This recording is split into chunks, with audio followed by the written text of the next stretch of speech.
Oh, dali punta ikaw dun sa Kalabaw, Kuya Bosbik. Oh, Kuya Bosbik, tingin dito. Kuya Bosbik. Hello! Say hi ka, dali. Look po, yung kalabaw po. Oh, yan. Kalabaw! Ayan ang kalabaw. Kita nyo, oh, mag-ina yan. Hello, kalabaw! Nasaan ka ba? Saan ikaw? Nandun ako sa farm ng lolo. Dito ka sa farm ng lolo, ano? Kalabaw! Ayan. Ayan, tinotor guide na ni Kuya Rudy. Hello! Hi! Yun, dito po kami sa farm ng lolo ni Kuya Bosby. Akong mantos, kaso... Tipaklong yan, tipaklong. O, may huli siyang tipaklong kasi naghanap siya ng salagubang. O, wag sama ko si na kumari ko. O, bagong kumari si Ann at saka si Mami Normie. O. Papunta po. Yan kami ng aking anak. O, diba? Kuya. Papunta po yan, Bob. Oh, waki daw ikaw, waki. Nahihiya. Kayong ahon Oh. Hindi pa pala niya nakikita. Mangkit, ang iti, kung magdadara sa bayan. Nga doon sa Parte na, parte na. Kam na, kam na. mahuli. Ngayon, ang laki na. Natin may mga... Walo. Ayan, mami, oh. Pinapasyalan po ni madam yung kanyang, mga anak. Ang kanyang mga anak. Nabait na, behave yun. Mami, bagay na bagay itong, vlogger. Vlog na ako pa. I-follow mo naman ako. Oo, gusto, kano kalakas.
Thank you for watching. Ayan, nag-enjoy ang aking anak dito sa Linang. O, ayan, diba? Tuwan-tuwa ang aking kuya dun sa baboy. Diba? Tuwan-tuwa si...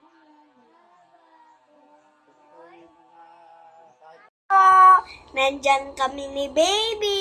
Nagpipicturan para sa memories namin paglaki. Yung baby natin na prinsesa. Good morning. Ayun si ate. Sleep pa si ate. Yan talagang ate yan. Matagal po kasi mag-sleep. Kaya tanghali na gumising, ano. Yan. Yun lang naman. Thank you. Uy, yung luha. Mm. Hey, baby. Eh.